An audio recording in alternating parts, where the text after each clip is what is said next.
아, 바보같이 왜 그랬지? 그럴 수 있지 뭐. 그럴 수 있어. 맞지? 그럴 수 있어. 자, 구조하고 내용 두 작품밖에 안 되잖아. 맞지? 괜찮아. 자, 뒤져보면 영상 있을 수도 있어 또. 자, 웃자. 프로는 웃어야 돼. 자, 일단 구조하고 내용을 보면은 1수에서 5수까지는 자, 그 3강 5륜에 대해서 언급을 하고 있어. 3강 5륜. 맞아? 즉 3강 5륜은 각 객체, 주체와 객체를 설정을 해가지고 각 두 대상들이 지켜야 되는 명확한 그 유교적 그 사상에 대해서 언급을 해주고 있지. 맞니? 자, 이런 것들은 이 3강 5륜은 화자의 특정한 종결 의미를 통해서 3강 5륜 사상이 강조되고 있다라는 게 핵심적인 그 구조라고 볼 수가 있을 것 같아. 몰라라, 다르랴, 있느냐, 못하리, 말으리라 라는 특정한 종결 표현들 있지. 이런 것들을 통해서 상강 오륜에 대한 화자의 인식을 명확하게 보여주고 있어. 맞아? 이런 상강 오륜도 제대로 지키지 못하면 짐승과 다를 바가 있겠느냐. 짐승 새끼다 라는 거야. 맞아? 약간 좀 다소 극단적인 표현도 쓰고 있지. 자, 그 다음에 이제 6수에서 이제 8수는 우리 주변에 있는, 맞죠? 주변에 구체적인 삶 속에서 자, 오륜의 내용을 실천할 것을 자, 강조해주고 있다. 우리 주변의 실질적인 삶에서 이 오륜의 내용을 좀 잘 실천하면서 살 수 있도록 그 내용을 강조하고 있다. 됐어요? 자, 그리고 중간중간 이제 비유법이 쓰인 표현들이 있어. 이 비유법이 쓰인 표현들의 원관념만 잘 이해해 주면 돼. 가령 한마디도 못된 풀이 봄이슬 맞은 후에 입 넓고 줄기 길어 밤낮으로 불어났다. 풀이 봄이슬 덕분에 크게 자라났다. 뭐 자식이 부모의 사랑을 이제 등에 업고 무럭무럭 자라났다. 이런 식으로 맞지? 이런 식으로 이 여기에 담겨 있는 원관념의 의미를 잘 이해해서 해석을 해주는 게 포인트. 됐어요? 자, 여튼지 간에 뭐 1수, 2수, 3수, 4수는 각 주체별로 지켜야 되는 상강에 대해서 언급이 되고 있으니까 뭐 어렵진 않을 것 같아요. 자, 6수만 간단하게 보면은 자, 당구 멀어지고 한당송이 이었으니 자, 밑에 해석이 되어 있습니다. 자, 시간이 많이 흘러가지고 중국의 왕조도 많이 교체가 됐다라는 말은 역사적 흐름에 따라서 자, 시대가 변하고 있다라는 거야. 맞아? 그리고 천지 오래되니 세상돌이 아니 변화순간 위에서 언급했던 것처럼 시간이 변했기 때문에 시간이 많이 흘렀기 때문에 세상의 도리가 변하지 않았겠느냐라는 서리적 물음이죠. 세상의 도리가 안 변했겠느냐? 무슨 말이야? 변했다라는 거야. 세상의 도리도 변했다는 거야. 맞아? 근데 세상의 도리도 변했지만 여기서는 그것에 대한 역으로 강조하는 거야. 세상도 많이 변하고 도리도 많이 변했지만 그래도 일곱 구멍으로 가졌으니 옳으니라 모르겠느냐. 세상 변했어도 무엇은 변하지 않고 있다. 그렇지. 옳은의 가치는 변하지 않았다라는 거야. 그러니까 여기서는 대조적 의미로 해석을 해주는 게 포인트야. 무슨 말인지 알겠어? 자, 세상이 많은 시간이 흐르고 나서 세상이 바뀌면서 세상의 도리도 많이 바뀌었지만 이 오륜이라는 것은 뭐야? 여전히 변하지 않는 가치다. 맞아? 자, 왜냐면 이제 그래도라는 접속 표지가 이 두 구절의 의미가 서로 반대됨을 나타내주고 있다고 볼 수가 있을 것 같아요. 맞죠? 자, 옷법이 부족하니 예의 차리 겨를 없이 기숙 당서를 불관히 여기느냐. 자, 먹고 살기 힘들다고 공부 안 할 거냐라는 말이에요, 진짜. 그래도 보고 들으면 배울 것이 있으리. 그러니까 서당에서 그 서당에서 훈장님 저 오늘 공부 안 할래요. 이렇게 징징대는 애들한테 해줄 수 있는 구절이라고 볼 수 있죠. 맞아요. 구체적인 삶 속에서 이 오련의 내용을 실천해야 되는을 좀 강조하고 있다.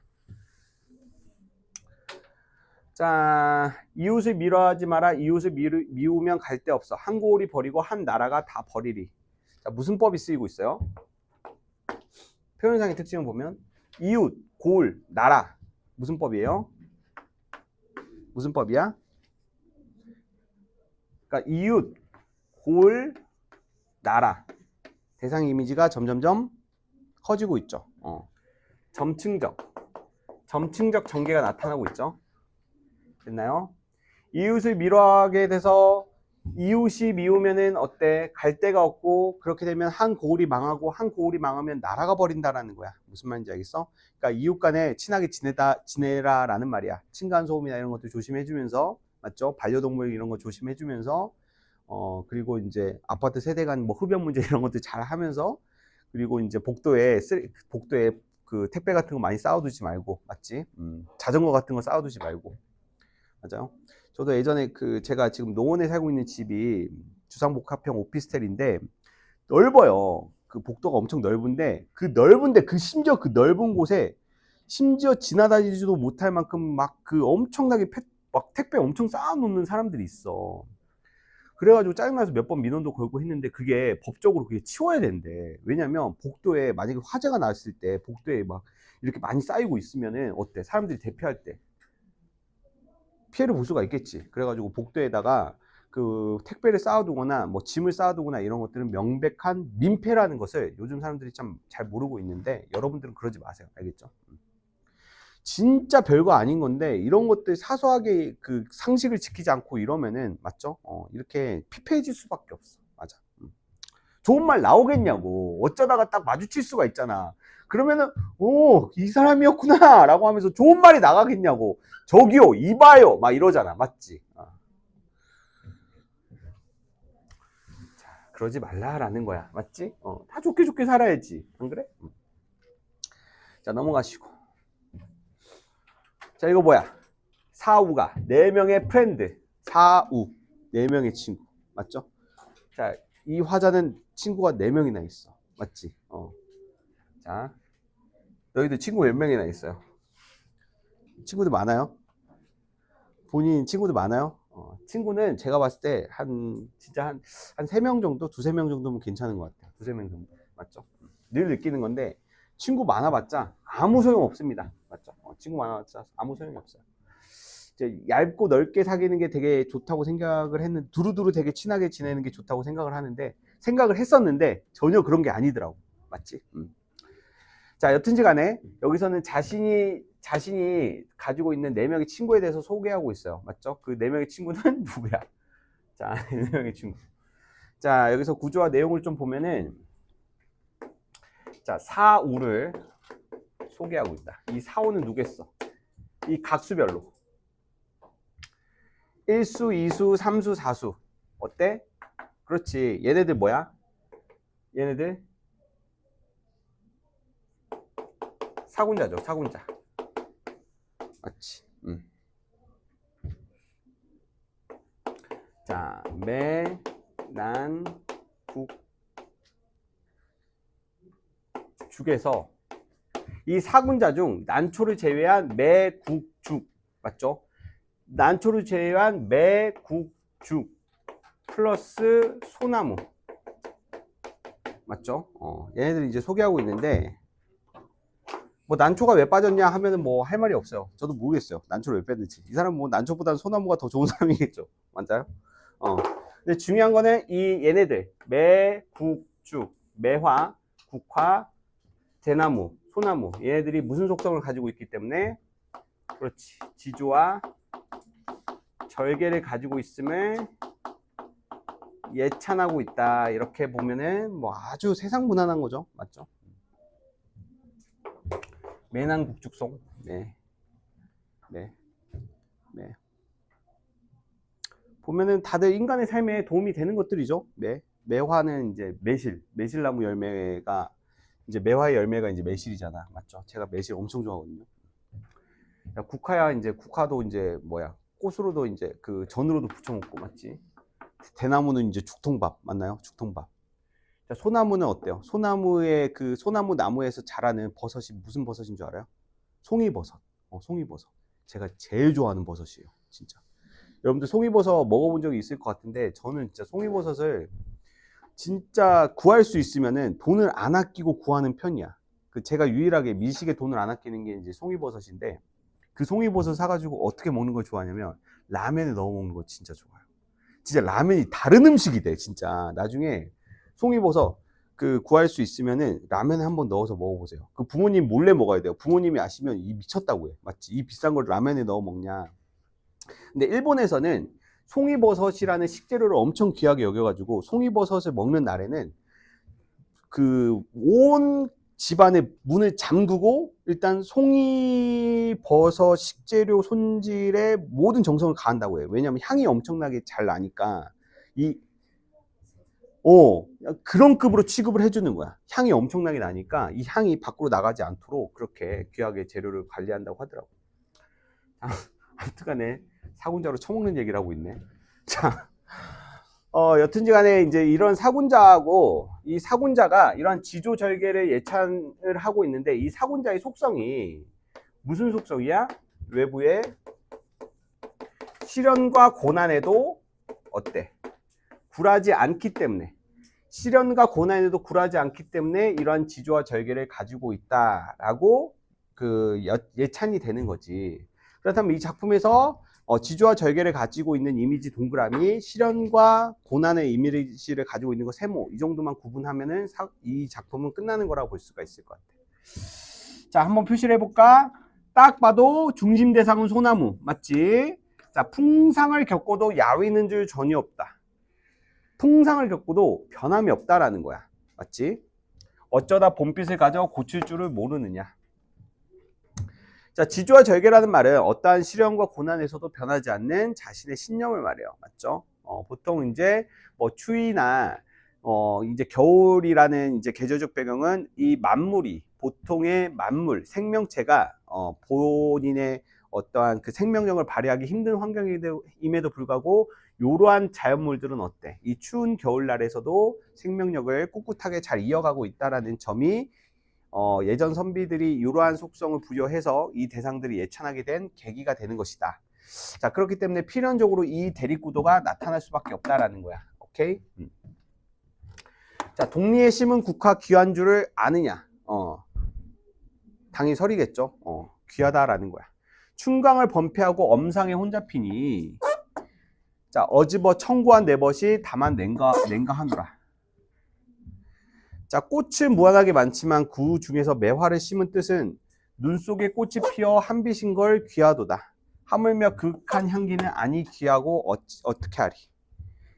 자, 백설이 잦은 날에 대나무를 보러 창문을 여니 온갖 꽃 간데없고 자, 대순만 푸르러 서라. 자, 어찌하여 청풍을 반겨 흔덕흔덕 음성 상징어죠. 흔덕흔덕 하느냐. 자, 흔덕흔덕 어떻게 흔들려야지 흔덕흔덕 흔들리는 건지는 잘 모르겠지만 흔덕흔덕. 자, 요 정도로 보시면 될 것 같습니다. 됐죠? 자, 그 다음에 다음 작품 우국가. 자, 우국가는 제가 좀 고민을 많이 했는데 자, 이게 나올까 안 나올까 고민이 많이 되는데 자, 그나마 만약에 다른 작품과 비교해 봤을 때 모르겠어요.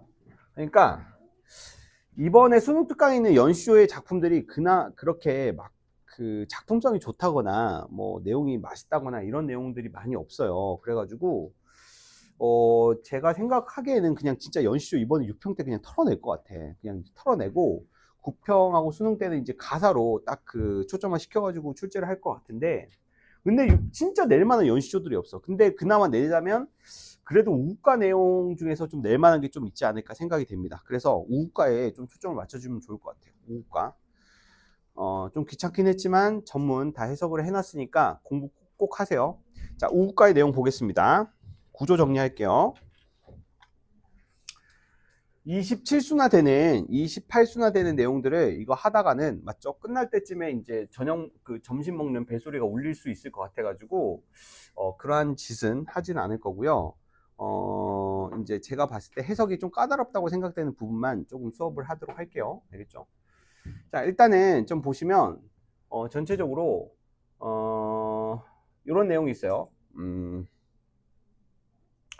어떤 내용들이 있냐면 첫 번째, 자, 첫 번째는 지난 전쟁 임진난. 자, 지난 전쟁을 회고하는 내용이 담겨져 있습니다. 지난 전쟁을 회고. 오케이.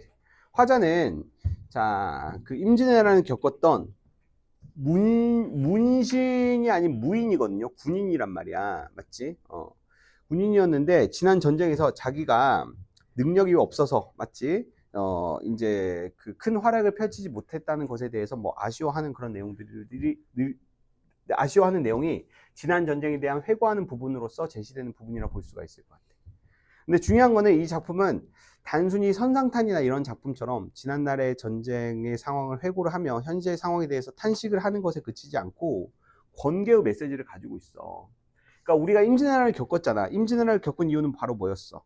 이제 그 이이가 그렇게 국방력을 강화하자고 그렇게 얘기를 했음에도 불구하고 그때 당시 조선의 정치 현실은 어때?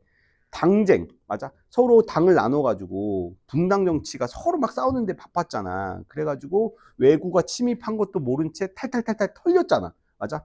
근데 우리가 한번 소를 한번 잃었으면 외양간을 고쳐야지. 근데 임진왜란 겪은 이후에 정신 차렸어, 못 차렸어? 여전히 전쟁 이후에도 이게 포인트예요. 당쟁을 멈추지 않는 자, 당파 정치를 자, 비판하는 내용이 거의 60% 정도 돼요. 26수의 60%면 거의 한 10수 이상은 된다라는 거죠. 맞나요? 자, 그래서 이놈의 새끼들아, 우리가 그러한 일을 겪었음에도 불구하고 아직도 정신을 못 차렸냐. 이제는 우리가 한 여야 할 거 없이 한 목소리를 내가지고 이 나라의 이런 위기 상황들이나 이런 것들을 해결하는데도 해결하는 것도 이제 부족한데 아직도 어때?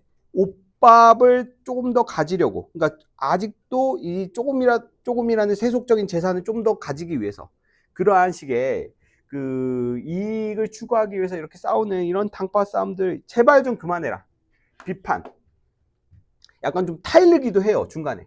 맞죠? 근데 이 새끼들이 어떻게 그럴 수가 있느냐. 맞지? 그래서 이제 당파 정치를 비판한 내용. 자, 그리고 또 중간중간에 꿈이라는 소재를 활용해 가지고 자, 꿈이라는 소재를 활용해서 이 꿈 속에서 자, 태조가 나와요. 그러니까 화자의 꿈에서 이제 태조가 나와. 태조는 누구야?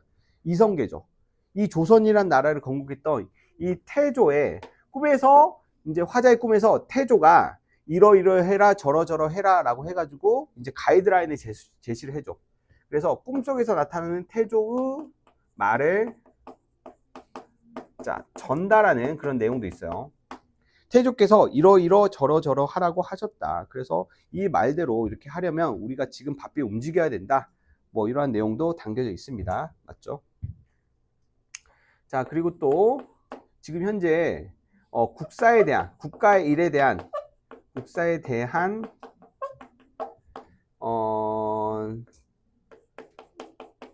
자, 국사에 대한 청을 누구에게 임금에게 이러한 나라 일에 대한 어떠한 부탁을 임금에게 간절히 이제 청을 드리는 그런 부분들도 이제 나타나고요.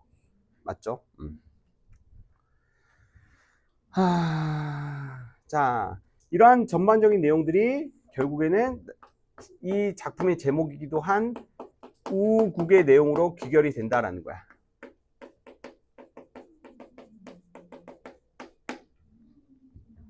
자, 됐니?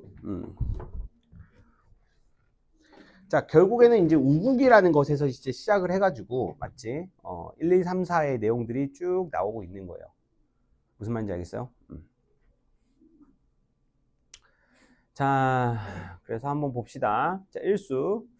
자, 모든 수를 다 보지는 않고, 여러분들이 이제 그 학습을 혼자 한다고 했을 때, 이거 뭐지? 라고 좀 헷갈릴 만한 부분들 위주로 좀 할게.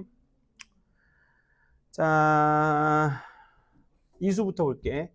임신년 청하월에 대가 서순하실 적에 자 곽자의 이광필 대오려 맹세련이 자 이 부분은 자 중국 당나라 시기에 당나라의 위기가 닥쳤던 적이 있는데 이때 곽자이하고 이광필이라는 고사 속 인물들이 아주 하드캐리를 했어. 맞아?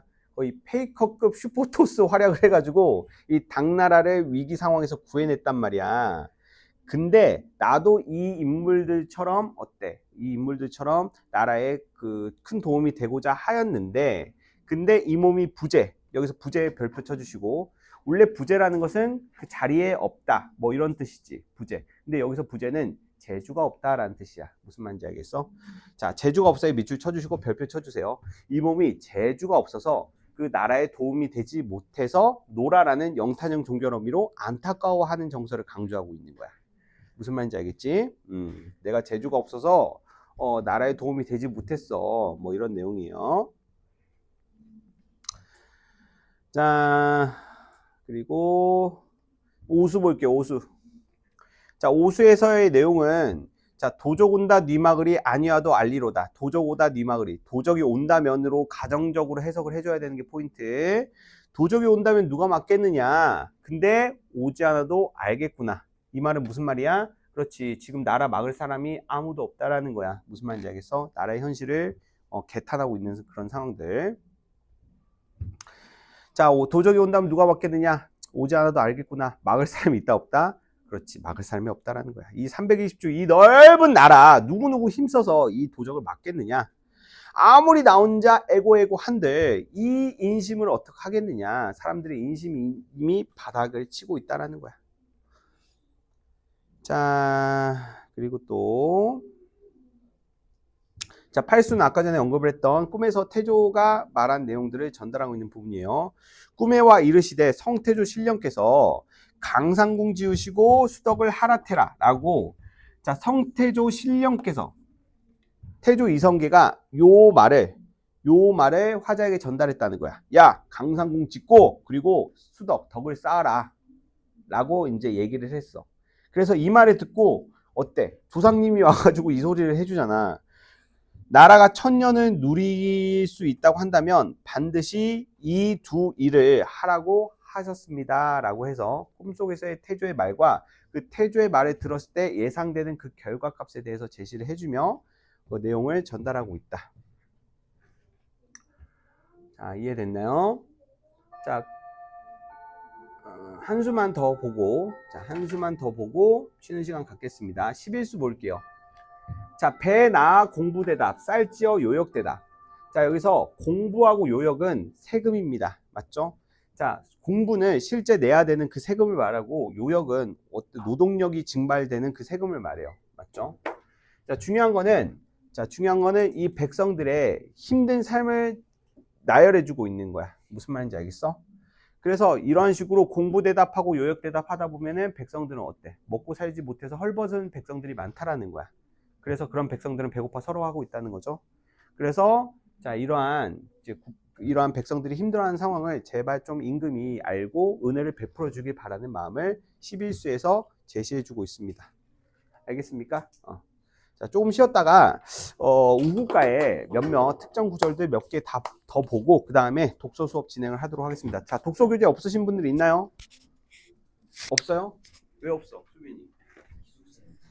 기숙사에 두고 왔어? 갔다 와. 기숙사. 기숙사 갔다 와.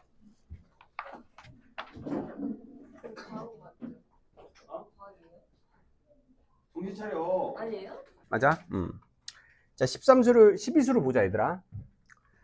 공명과 부귀는, 자, 세모해 주시고, 공명과 부귀 세모해 주시고, 자, 여사로 하여 두고, 공명과 부귀는 하찮게 생각을 하고, 자, 이 부분은 주체가 화자가 아니야. 화자가 말을 건네고 있는 대신들에게 가져야 될 삶의 태도를 말하고 있는 거야. 그러니까 내가 부귀와 공명을 하찮게 생각한다는 게 아니라 부귀와 공명을 하찮게 생각하고, 자, 조정의 대신들아 진심국사를 해라 라는 말이야. 이해됐어? 그래서 이제 요 주체 구분 잘 해주셔야 돼요. 알겠죠? 화자가 그런 삶을 살고 있다는 게 아니야. 자, 그리고 이제 13수에는 이러한 대신들이 싸우고 있는 그 원인들에 대해서 이제 제시를 해주고 있어. 자, 힘써하는 싸움, 나라를 위한 싸움인가? 자, 나라를 위한 싸움이 아니라는 거야. 옷밥에 묻혀 있어 할 일 없이 싸우는구나. 너희들은 나라를 위해서 싸우는 게 아니라 옷밥에 미쳐 있어 가지고 이제 자기들의 개인적인 이익을 좀 더 취하기 위해서 지금 싸우고 있다라는 거야. 아마도 그치지 아니하니 다시 어떻게 하리. 자, 이런 현실에 대한 안타까움. 됐지? 자, 그리고 15수 보자. 말을 지어 반복을 통해서 그 행위를 하지 말 것을 자 요구하고 있어. 누구들에게? 대신들에게. 삼각형 동서를 생각하여 말을 지어. 삼각형 동서를 생각한다는 말은 별표 쳐주시고, 동쪽과 서쪽은 언제든 바뀔 수 있다. 동인 서인 이런 식으로 당파 싸움 했잖아. 근데 동쪽과 서쪽이라는 것은 언제든 바뀔 수 있다라는 것은 지금의 이념 싸움이 의미가 없다라는 거야. 무슨 말인지 알겠어? 동쪽과 서쪽으로 나눠서 싸우는 것은 의미가 없고 지금 한 군데의 방향으로 모여가지고 나라를 위해서 진심 보국해야 된다라는 말을 계속적으로 강조하고 있는 거야. 자, 너희들이 싸우지 않으면 예상되는 결과값을 제시해주고 있어. 맞지? 너희들이 싸우지 않으면 목목 제재할 수가 있다. 조정이 평화롭고 긍정적이게 이제 이 상황이 흘러갈 수가 있을 것이다. 자, 그리고 이제 이 싸움을 하지 말라라고 나오는 표현도 있고, 싸움을 말리라라고 나오는 표현도 있어. 말리라고 했을 때는 그 대상이 누구야? 임금이야. 그러니까 임금에게 이제 청을 하는 거야. 제발 이 싸움 좀 말려주세요. 싸움을 하지 말아주세요 하는 것은 대신들에게 하는 말이고, 말려주세요 하는 말은 이제 임금에게 하는 말이겠지. 오케이? 자.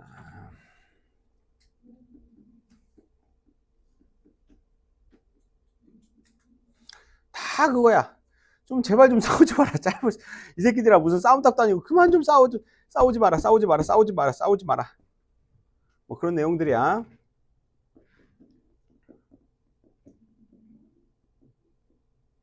자, 25수 별표.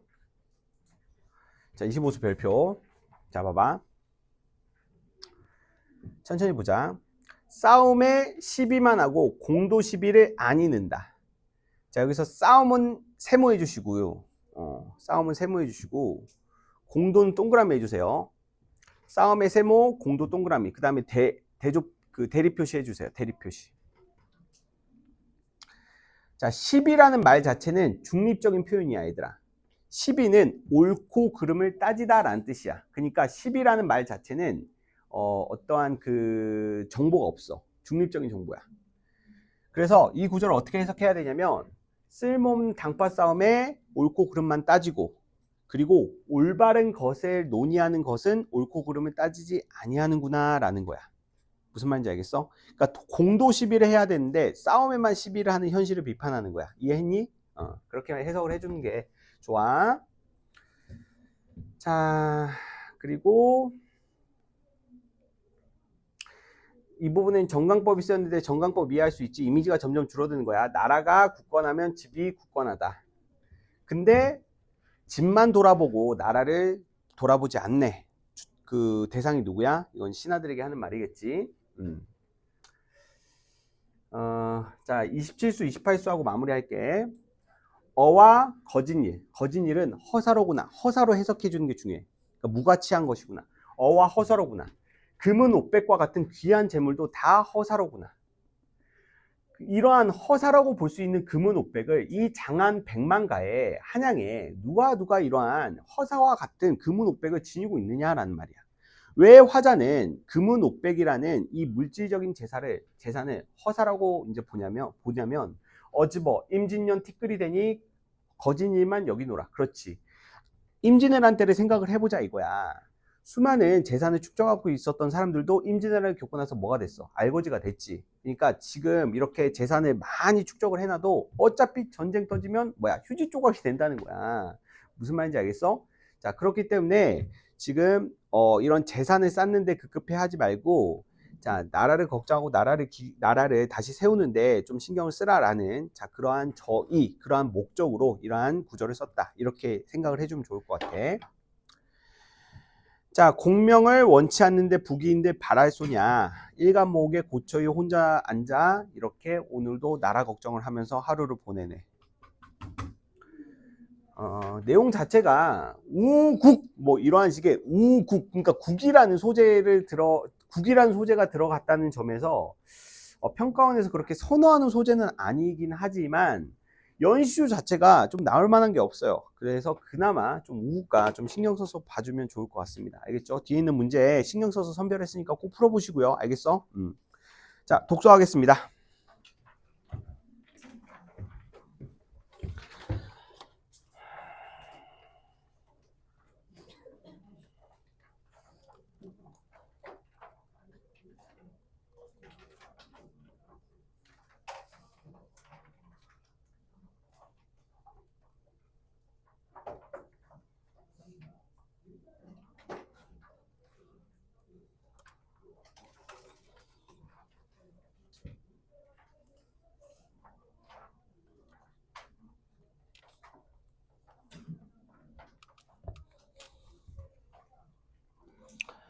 자, 오늘은 1번 지문하고 6번 지문 이렇게 할 건데, 1번 지문하고 6번 지문 할 건데, 수업 때 너무 제가 정리만 해준다라는 그 의견이 있어가지고, 자, 먼저 여러분들이 선 문제 풀이하고, 그 다음에, 제가 지문 정리하고, 같이 지문형 보는 형식으로 좀 진행을 할게요. 알겠죠? 자, 일단 첫 번째 질문 할게요. 첫 번째 질문, 마코프 의사 모형과 주식시장 효율적 가성. 자, 문제 풀이편 보시고요.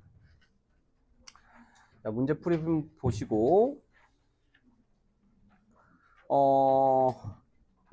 여기에서, 자, 교재를 보시면 이게 편집이, 밑에 답이 있어요. 맞죠? 일단 답 그거 지워주세요. 자, 죄송하지만, 이번에 교재 나갈 때 답이 적혀 있어. 희미하게. 맞지? 이거 다 지워주세요. 이거 다 지워주시고. 자, 몇 페이지 하면 5페이지야, 5페이지.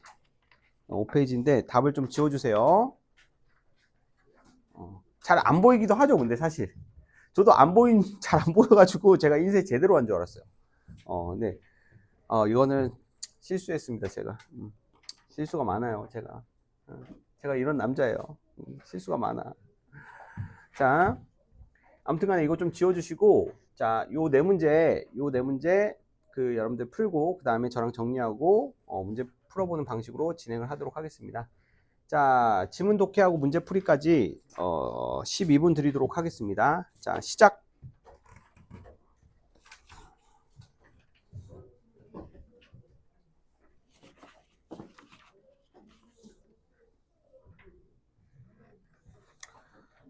자, 독해하면서 자, 중요하다고 생각되는 정보들 자, 밑줄 쳐가면서 자, 독해를 해보되 제가 정보 주목한 거랑 비교해 가면서 좀 보면 될 것 같아요. 이따가.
다 푸셨죠?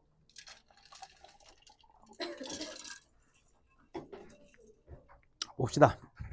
자, 자, 간단히 정리하고 문제 확인하고 봅시다.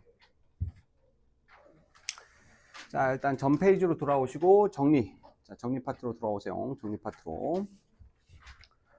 자, 가 부분에서 여러분들이 읽으셨어야 되는 내용들은 두 가지입니다. 자, 인공지능 강화학습의 목적과 그리고 그 인공지능 강화학습을 이루기 위한 정책적 행동 모델인 MDP를 엮어주시는 거예요. 맞죠? 자, 인공지능 강화학습이라는 것은 에이전트의 최적의 의사결정 여부에 초점을 두고 있다라는 것을 자, 여러분들이 주목하셨어야 됩니다. 맞지? 자, 이러한 인공지능이 에이전트가 최적의 의사결정을 내리기 위해서 자, 무엇을 고민하고 무엇을 고려해야 되는가에 대한 고민의 해결책으로서 자, 마코프 의사결정 모형이라는 자, 프로그램을 자, 설명을 해주고 있어요. 맞죠? 자, MDP란 불확실성 있는 환경에서 순차적 의사결정 모형으로 자, 미래에 대한 예측이 확률 분포로 주어진 상황에서 마코프 특성에 따라 정책을 결정하는 과정인데 자, 중요한 건 정책을 결정한데 여기서 좀 일반적이지 않는 표현이 나왔죠. 일반적이지 않은 표현이 나왔을 때 이 부분에 좀 주목을 해주시는 게 중요해요. 맞아? 그러니까 정책이라는 말은 우리가 일반적으로 알고 있는 정책의 의미는 policy, 무엇인가에 지켜야 되는 그 방향, 어떠한 규정 이런 것들을 이제 정책이라고 하는데 자, 결정 정책이라는 말은 좀 적합하지 않은 표현처럼 느껴지기 때문에 주목을 했었어야 되는 예외적인 표현인 것 같아요. 그러니까 정책이라는 표현을 엮어주는 정책이라는 표현은 무조건 후술이 될 거란 말이야. 그리고 현재 상태에서 다음 상태를 결정하는 성질인데 여기서 포인트는 자, 현재 상태에 의해서만 다음 상태가 결정이 되는 성질이래. 근데 즉이라는 말이 나왔잖아. 즉 재진술이야. 재진술은 무조건 밑줄 쳐줘야 돼. 현재 상황에 이르기까지의 과정은 다음 상태를 예측할 때 고려하지 않는데 그 말은 무슨 말이냐면 과거의 것은 고려한다, 고려하지 않는다. 그렇지. 과거의 것은 고려하지 않고 현재 상황에 의해서만 다음 상태를 고려한다는 거야. 뭐 마코프 특성의 특징이니까 이거는 뭐 우리가 밑줄 쳐주시는 게 중요하겠죠. 그래서 요 두 가지 정보 요 밑줄 치거나 이랬으면 됐다. 그림이 나오고 MDP에 뭐가 나오고 있어? 구성 요소가 나오고 있죠. MDP의 구성 요소. 자, 내용 전개 방식은 뭡니까? 내용 전개 방식은 분석의 방법이죠. 분석. 대상의 구성 요소를 이렇게 설명해 주고 있잖아. 맞지? 구성 요소를 설명해 주고 있으니까 구성 요소를 설명해 줄 때는 각 구성 요소끼리의 인과적 종속성에 주목을 해주면서 정보 처리를 하라고 했어요. 맞죠? 인과적 종속성이라는 것은 각각의 개념들의 공통점과 차이점을 파악하는 게 아닌 각 개념들이 어떻게 상호 연관되는지에 대한 초점을 중심으로 파악을 하라고 저번 시간에 말씀드렸습니다. 알겠죠? 그래서 이제 뭐 여러분들이 지문에다 이런 식으로 화살표를 그리든지 아니면 지문 밖에다 이런 식으로 간단하게 도식화를 그리든지 해서 인과적 종속성의 관계를 명확하게 캐치를 해주는 게 중요해. 알겠지? 자, 분석은 이렇게 까다롭게 정보가 거미줄처럼 연결되어 있는 경우가 많기 때문에 이런 것들을 여러분들이 분석의 패턴으로 정보가 나올 때마다 구조화를 이렇게 시켜가면서 연습을 해줘야 돼. 알겠어? 이런 것들을 이제 평상시에 연습을 많이 해주면 어때? 실제 분석의 방식으로 정보가 나왔을 때 기민하게 대처가 될 거라는 거야. 자, 일단 환경, 그 상태라는 구성 요소로 보니까 에이전트가 청한 외부 환경이래. 행동은 자, 지금 보니까 제가 동의형 표시 잘 해놨죠? 그러니까 여러분들은 무조건 이런 동의형 표시를 맞지? 지문에다가 아니면 지문에다가 이렇게 표시를 해놓던지 아니면 그 지문 밖에 이렇게 구조화를 시켜놓던지 해서 무조건 이렇게 같은 표현으로 동의형 처리가 되는 것은 반드시 처리를 해줘야 된다. 알겠어? 지문을 읽을 때는 상태, 환경 같은 말이네? 이해하고 넘어가는 거 어렵지 않지. 근데 정보량이 많잖아. 나 글 읽을 때에는 환경과 상태가 같은 말이라는 거 까먹어. 100%. 무슨 말인지 알겠어? 표시해놔야 돼. 알겠지? 꼼꼼한 사람이 문제를 잘 풀 수밖에 없는 거야. 그리고 행동은 무슨 반응? 이런 환경, 상태에 따른 에이전트의 행동인데 그것을 에이전트의 반응이라고 볼 수가 있을 것 같아. 자, 그래서 환경에 따라서 에이전트가 어떤 행동을 하는데 우리는 이건 에이전트 지문에서 얼추 익혔던 내용이기도 하죠. 자, 이러한 행동을 할 때마다 그 에이전트는 환경에 따른 무엇을 받게 돼? 보상을 받게 돼. 근데 이게 보상이 리워드의 개념이 아니라 무슨 개념이었죠, 이거? 피드백의 개념이었어요. 맞죠? 피드백. 더 개선해야 될 지점에 대해서 피드백을 받는 개념이 보상이라고 했어요. 맞죠? 이게 무슨 뭐 상이 나오는 거 아니야? 문상 받고 이러는 거 아니야? 자, 그리고 이런 보상값들이 누적이 되면은 계속 더 나은 행동을 할 수가 있죠. 그게 바로 인공지능의 학습이에요. 그리고 이제 어떠한 상태에서 다른 상태로 각각 넘어갈 수 있는 것들은 확률적 변이 분포에 의해서 결정이 되는데, 자, 어떠한 에이전트가 현재 상태에서 이 다음의 상태, 각각의 상태로 넘어갈 수 있는, 자, 그런 각각의 확률을 상태 변이 확률이라고 설명을 하고 있네요. 그러니까 하나의 상태로만 넘어가지 않고 다른 상태, 여러 가지 상태로 넘어갈 수 있는데 각각으로 넘어갈 수 있는 상태는 확률적으로 결정이 된다라는 거야. 이해됐지? 그러면은 다음 상태로 넘어갔을 때는 그 상태에 해당되는 또 에이전트의 행동의 묶음이 있을 거란 말이야. 왜냐면 상태하고 행동은 하나의 세트 정보이기 때문에. 이해돼? 그랬을 때 이러한 각각의 상태에서 이 상태에서 에이전트가 취할 수 있는 행동의 묶음을 뭐라고 한다? 정책이라고 하는 거구나. 무슨 말인지 알겠어? 자, 그럼 정리를 해보자. 에이전트는 특정한 상태, 환경에서 특정한 행동을 취합니다. 맞죠? 그 행동이 인간의 기준으로 봤을 때 적절한지 적절하지 않은 것인지에 대한 피드백을 이제 계속 받는 거야. 보상을 받는 거야. 그래서 더 나은 행동을 하기 위해서 학습을 하는 거죠. 맞나요? 그러면서 이제 에이전트가 처한 그 환경은, 맞아? 뭐 어떤 특정 정해진 환경으로 변하는 게 아니라 확률적으로 두 개 이상의 환경으로 이제 바뀔 수 있다라는 내용이 나오고 있어. 그렇다면 여기서 이 상태는 무슨 상태라는 거야? 미래 상태의 다음 상태에 해당되는 미래 상태에 해당되는 거지. 맞지?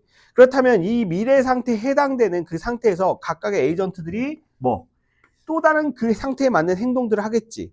그러한 행동들을 묶은 것을 정책이라고 하는데 이 정책은 무슨 정책이겠어? 그렇지. 최적의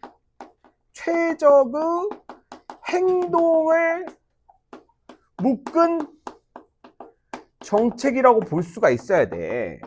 그냥 정책이 아니라. 알겠어? 이러한 보상 시스템에 의해서 계속 에이전트의 행동은 학습이 돼. 그래서 이 에이전트가 그 현재 상태에서는 최적의 행동을 못 내렸지만 다음 상태에서는 더 최적의 행동을 내릴 수 있도록 계속 학습이 이루어지는 거야. 그러한 학습이 이루어지는 것을 계속 가정을 했을 때 미래 상태에서 에이전트가 취할 수 있는 최적의 학습 값들을 설정해 놓은 모델이 바로 MDP라는 거야. 왜냐면 MDP라는 개념이 왜 나왔어? 이것을 논의하기 위한 과정에서 나왔기 때문에 이것을 실현시키기 위해서 이 메커니즘이 작동할 거라는 걸 이해할 수가 있기 때문에. 알겠지? 자, 실전 독해에서는 항상 어떻게 해야 돼? 응집성. 독서에서의 핵심은 응집성이야. 알겠지? 자, 최근 수능이 어려워지고 있는 이유는 뭐냐면 최근에 수능의 독서 경향은 화작도 그렇고 발췌독 하는 새끼들이 지금 때려잡으려고 평가원 교수님이 혈안이 돼 있어. 그 발췌독 하는 애들을 때려잡는다는 말은 뭐냐면 그 한두 지문 슬쩍 딸깍 독해해가지고 이제 그 문단별로 문제 대응시켜가지고 맞죠? 어떤 식으로든 이제 발췌독 해가지고 문제 풀려고 하는 애들 있죠. 그런 애들 골라내려고 1문단하고 3문단 내용 연결시킨다든지 2문단하고 4문단 내용 연결시킨다든지 이런 식으로 해가지고 맞죠? 정보를 스프레드 해놔 요즘에는. 알겠어? 그러니까 부분 발췌독만 해가지고는 무조건 틀릴 수밖에 없게끔 함정을 많이 깔아놓기 때문에 우리는 항상 독해의 기본기인 이 응집성을 생각을 하며 지금 내가 읽고 있는 개념이 전문단, 전전문단 아니면 첫 번째 문단, 글의 중심이 되는 첫 번째 문단에 어떠한 중심 내용과 연결이 되는지를 항상 고민을 해가면서 사고를 해가면서 연결해주면서 글을 읽어줘야 된다. 이것만 잘 되더라도 자, 그 본인 국어 모의고사 점수 앞자리가 바뀝니다. 알겠어요? 자, 그 다음에 그림이 나왔으니까 그림 잘 이해를 해봐야 되겠죠. 뭐 보상의 총합을 뭐 도출하는 과정이 쭉 나오고 있는데, 자, 보시면 이 화살표가 이게 뭐 어떤 특정 현재 상태라고 한다면 특정의 상태야. 맞지? 자, 다음 상태로 이 화살표가 이제 다음 상태로 넘어가는 건데, 그 다음 상태로 넘어갔을 때 각각 0.6하고 0.4가 있는데, 이게 상태 변이 확률이라는 것을 뭐 알 수가 있고요. 맞죠? 자, 그리고 이 R값은, 맞죠? R값은 이제 보상값이라고 볼 수가 있을 것 같아요. 맞죠? 보상값. 자, 에이전트들은 어떠한 특정한 행동을 했을 때 그 보상값이 높은 것들을 뭐 올바른 행동이라고 생각하고, 맞죠? 보상값이 높은 행동들을 하게끔 프로그래밍화 되어 있는 게 MDP 모형이라는 거야. 자, 근데 이제 보상의 가치를 이제 결정하는 게 되게 중요한데, 여기서 정리해야 될 정보는 보상의 총합을 도출하는 공식이 나오고 있죠. 명확한 공식이 나오고 있지는 않으나 우리는 이것을 공식화 시켜줄 수도 있어야 돼. 무슨 말인지 알겠어? 그러니까 잘 봐봐. 자, 이때 보상의 총합을 도출하기 위해서는 미래의 보상을 현재 가치로 환산을 해야 되는데, 미래의 가치를 현재 가치로 환산을 해야 돼. 그러면 현재 가치에다 감소개수를 곱해줘야 돼. 미래 가치에다 감소개수를 곱해줘야 돼. 미래 가치에다가 이 환산치를 곱해야지 이 미래 가치가 현재 가치로 환산이 될 거 아니야. 이해돼? 자, 이런 식으로 이제 공식을 만들 수가 있겠죠. 그랬을 때 이제 감소개수라는 것은, 자, 0에서 1 값을 가지고 있는데, 만약에 감소개수가 0이다 라고 한다면 미래 생각되는 그 보상의 가치가 없다는 거야. 제로. 여기가 없다는 거야. 가치가 없다는 거야. 그리고 감소개수가 1이 곱해진다고 한다면 미래 가치하고 현재 가치가 동일시 된다는 개념인데, 이건 따로 적을 필요 없이 바로 이해를 해보면 되겠죠.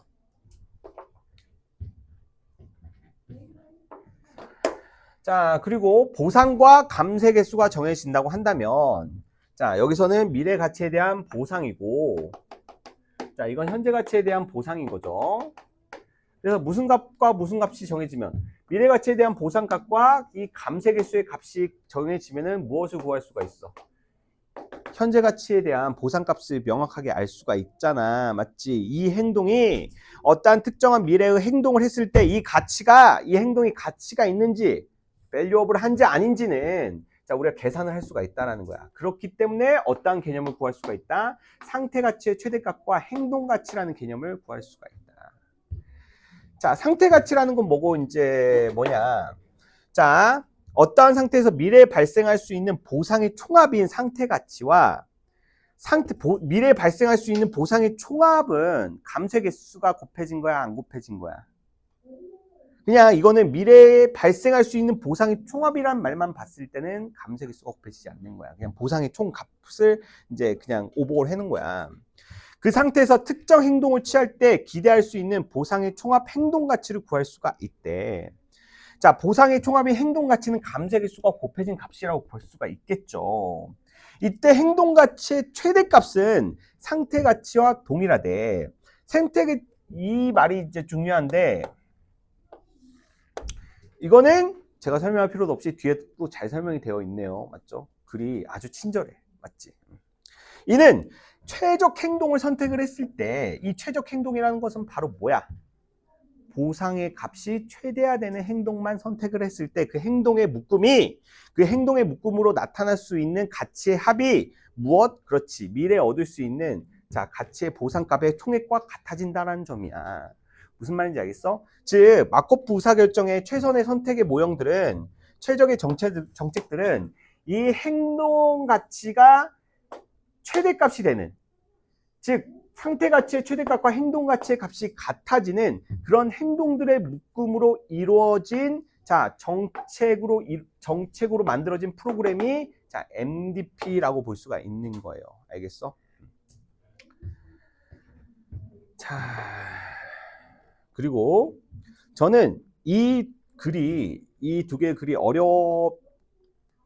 만약에 어렵다고 느껴진다면 어려운 부분은 이 두 개의 연결 지점이 무엇이냐, 이거를 파악하는 게 난이도가 좀 있었다고 생각을 합니다.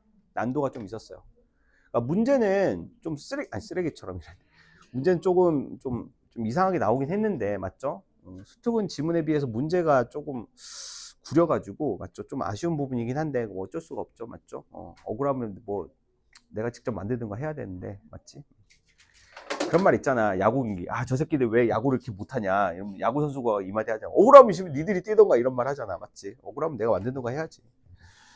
자, 여튼지 간에, 자, 두 지문의 공통적인 포인트가 무엇인지를, 자, 파악을 하는 게 중요합니다. 연결 지점을 잘 파악을 해야 돼요. 알겠죠? 자, 요즘에 독서에서 가장 그 화두가 되는 게 이 세트 지문이야, 세트 지문. 알겠어? 이 세트 지문에서 얼마나 시간을 절약을 하고 정확히 그 기대 정답값을 가져갈 수 있느냐. 이게 독서에서의 가장 큰 핵심이다. 물론 과학지문, 뭐 사회지문 까다롭긴 하죠. 맞죠? 과학지문, 사회지문 까다롭긴 한데 제가 봤을 땐 세트 지문이 핵심인 것 같아요. 자, 나글에 보니까 주식시장의 효율적 시장 가설에 대해서 이제 설명이 되고 있는데 이 설명 모형을 좀 단적으로 보면은 합리적 기대를 형성하는 투자자들의 가정에서 주식의 가격인 주가가 변동하는 원리를 설명한대. 무엇을 가지고 무엇을 설명한다? 그렇지. 합리적 기대를 형성하는. 합리적 기대를 가지고 있는 투자자들을 통해 가지고, 그러니까 어떠한 특정한 시장이 있는데 그 시장에서 투자를 하는 투자자들은 어떠한 걸 가지고 있다? 합리적 기대값을 가지고 있는 투자자들이다라는 거야. 무슨 말인지 알겠어? 왜? 또 파리 새끼 들어왔어? 아니야? 아니야? 아니지. 파리가 들어오고 난리야. 자, 벌이 들어오면 드립이라도 치지. 맞아? 벌이 들어오면 드립이라도 치지. 아, 여기 꽃이 많은가 보다. 이런 식으로 드립이라도 치지. 아니, 파리가 들어오면 이건 뭐 어떻게 드립을 칠 수도 없고. 맞지? 자, 합리적 기대를 가진 투자자를 가정을 해서 주식의 가격인 주가 변동 원리. 주가 변동 원리를 설명하는 거야. 주식이 왜 오르고 떨어지는지를 설명을 한다라는 거야. 맞지? 여기 이 과정에서 이제 주가의 변동은 어떻게 나타나느냐. 자, 주가의 변동은 이제 뭐 주식 투자자들이 주식 매입하는 목적이 나오고 있죠. 뭐 배당금을 받거나 매도를 통한 자본 이득을 실현하기 위해서 자, 뭐 주식을 매입한다라는 건데, 자, 근데 중요한 거는 주식을 매입하는 목적 자체가 중요한 건 아니죠. 맞죠? 주가가 변동하는 원리에 대한 정보가 더 중요한 정보죠. 자, 투자자 입장에서 주식의 가치는 기업이 미래 지급할 배당금 총액의 현재 가치와 일치한데, 자, 주식의 현재 가치는 자, 미래의 배당금 총액의 현재 가치와 일치한데, 맞지? 그러나 미래 배당금은 불확실하지. 그 회사가 얼마나 또 그 실적을 낼지, 그 실적에 따라서 배당금이 결정이 되잖아. 맞지? 실제로 제가 이제 보유하고 있는 삼성전자의 주식에서 그 받은 배당금이 얼마냐면, 삼성전자 한 주당 가격이 얼마인 줄 알아요? 54,000 정도 되거든요. 그렇죠? 삼성전자가 이제 분기별로 실적 발표를 하면서 그 실적에 따른 이익 배당금을 주주들에게 나눠줘요. 한 주당 얼마 줄 것 같아? 한 주당 54,000원짜리 주식 하나를 보유하고 있으면 주주들에게 배당금 얼마 줄 것 같아? 50원? 50원? 야, 그래도 삼성전자야. 무슨 50원이야? 주주들 무슨 그지 깽깽이로 하나 무슨 50원이야? 얼마? 500원보다 좀 더 많아요. 더 많아요. 1,400원입니다. 1,400원. 1,420 몇 원이었는데 아무튼 간에 그 배당금을 받아가지고 어떻게 하는 거야? 니들 하리보도 사주고 바카스도 사주고 이러는 거야. 문상도 주고. 알겠어? 자, 아무튼 간에 자, 그러나 미래 배당금 불확실함으로 미래 배당금에 대한 주가에는 미래 배당금에 대한 현재 시점에서의 조건부 기대치가 반영이 된대. 자, 주가 변동에서 미래의 주가 변동은 자, 지금 현재 주가는 자, 주가는 무엇을 반영한다? 그렇지. 현재 시점에서의 조건부 기대치가 반영이 되는 것이다. 그러니까 주가가 오르고 떨어진다라는 것을 설명한다고 했을 때 주식의 가격 결정 요인은 바로 무엇이냐? 현재 시점에서의 조건부 기대치가 반영된 것이 그러니까 현재 시점에서의 조건부 기대치가 반영된 것이 현재 주식 가격이다라는 거예요. 맞죠? 조건부 기대치라는 건 그럼 뭔데? 현재까지의 정보라는 조건에 기초한 기대치로 새로운 정보가 획득되면 변화한다. 자, 조건부 기대치는 바로 정보야. 근데 정보인데 무슨 정보? 최근 정보를 말하는 거지. 최근 정보. 가장 최신의 정보를 조건부 기대치라고 하는 거야. 가장 최신의 정보. 그러니까 이 정보는 계속 변화가 가능하겠지. 끊임없이 변하는 정보를 말하는 거야. 시시각각 변하는 그 기업에 대한 정보. 맞아? 그 대표가 방송 출연을 자주 해가지고 기업의 가치가 많이 올랐었는데, 근데 방송 출연을 많이 하던 대표가, 맞지? 여러 가지 논란으로 인해서 그 오너 리스크로 인해 가지고, 맞지? 기업의 가치가 계속 하락하는 막 그런 것들을 우리가 이제 목도하고 있는 거잖아. 맞아? 그러면서 막 이제 뉴스나 유튜브나 이런 데에서 계속 그 기업의 오너에 대해서 알려지지 않았던 계속 새로운 정보가 나오고 있지. 하루 멀다 하고 하루에 막 3-4개씩 나와. 대단한 사람이더라고. 맞지? 야, 어떻게 그랬을까? 아무튼 그러한 정보들이 계속 투자자들에게 그 전달이 될 때마다 그 투자자들은 어때? 합리적 기대값을 가지고 투자하는 사람들이기 때문에 그러한 식의 정보가 들어올 때마다 그 정보를 반영해가지고 주가를 매수하거나 매도한다는 거야. 무슨 말인지 알겠어? 자, 그래서 현재 주식 가격의 변동은 이런 조건부 기대치의 변화 요인으로 나타난다는 건데, 조건부 기대치라는 것은 바로 투자자들이 그 회사에 대해서 얻을 수 있는 가장 최신의 정보. 맞지? 자, 조건부 기대치는 매 시점마다 이용 가능한 모든 정보에 기초하므로 체계적인 예측 오차를 포함하지 않는다. 이 말을 이해를 해야 돼. 체계적인 오차를 포함하지 않는다라는 말은 뭐냐면, 투자자들이 기업과 관련된 정보를 빠르고 정확하게 주가에 반영하기 때문이다. 아무래도 돈에 관련된 것이다 보니까, 맞지? 그 자신이 투자하고 있는 기업 정보에 관련된 정보들은 누구보다도 빠르게 수집을 해가지고 그것을 그 주식 투자를 하는데 사용을 한다라는 거야. 자, 만약 기업 관련 정보가 주가에 전혀 적절히 반영되지 않아 주가가 기업의 내재 가치와 괴리될 경우 차익 실현의 기회가 발생하지. 하지만 이 효율적인 시장 가설 내에서 투자자들은 그러한 차익 실현을 위해서 정보를 수집 분석하는 주체이기 때문에 시장에서 결국 평가되는 주식의 가격에서는 결코 정보가 누락되거나 체계적인 예측 오차가 나타나는 것들은 없다라는 거야. 그러니까 주식의 가격이 내가 몰라. 갑자기 주식이 떨어지거나 올라가는 것들은, 맞아? 내가 모르는 정보가 있다는 거야. 그 정보는 이미 주식 가격에 반영되어 있다는 거고. 이해되니? 그래서 주가는 일정한 규칙성 없이 움직이게 되는데 이것을 뭐라고 한다? 임의 보행 현상이라고 한다. 자, 임의 보행이라는 것은 일정한 규칙성이 없는 주가의 흐름을 말하는 건데, 이 말은 뭐냐면 두 가지를 함의한다고 볼 수가 있을 것 같아요. 자, 첫 번째, 규칙성이 없다는 것은 어떠한 특정한 주식의 주가를 분석하기 위해서 그 주식이 과거에 보였던 주가의 흐름 패턴 이런 것들을 고려하는 것은 의미가 있다 없다? 의미가 없다라는 거야. 맞지? 자, 과거 주식의 흐름에 대한 정보는 필요가 없다라는 거야. 자, 마코프 특성에서 나오는 MDP 행동 모형도 현재 상태에서 다음 상태를 결정하기 위한 그 행동들의 묶음을 말하는 건데, 여기에서 이제 현재 상태를 구성하는 데 있어서 현재 상태에 이르기까지의 과거는 고려하지 않는다라는 것처럼, 여기서 이 효율적 시장 가설에서 이 주식 투자를 하는 투자자들은, 맞죠? 현재의 주식 투자를 하는 데 있어서 그 현재의 자신이 투자하는 주식들의 과거의 주가의 움직임이나 이런 것들은 전혀 고려하지 않고 현재 시점에서 그 미래에 관련된 그 기업의 최신의 정보들을 바탕으로 해가지고 주식 매매를 한다라는 거야. 무슨 말인지 알겠어?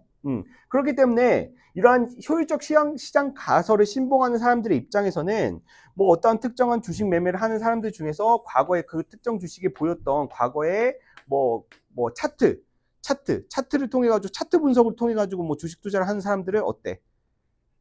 비판하겠지. 맞아? 과거의 그 어떤 특정 주식의 흐름에 의거해서 현재 주식의 주가 방향을 예측하고 이런 것들은 무의미하다라고 생각을 하겠지.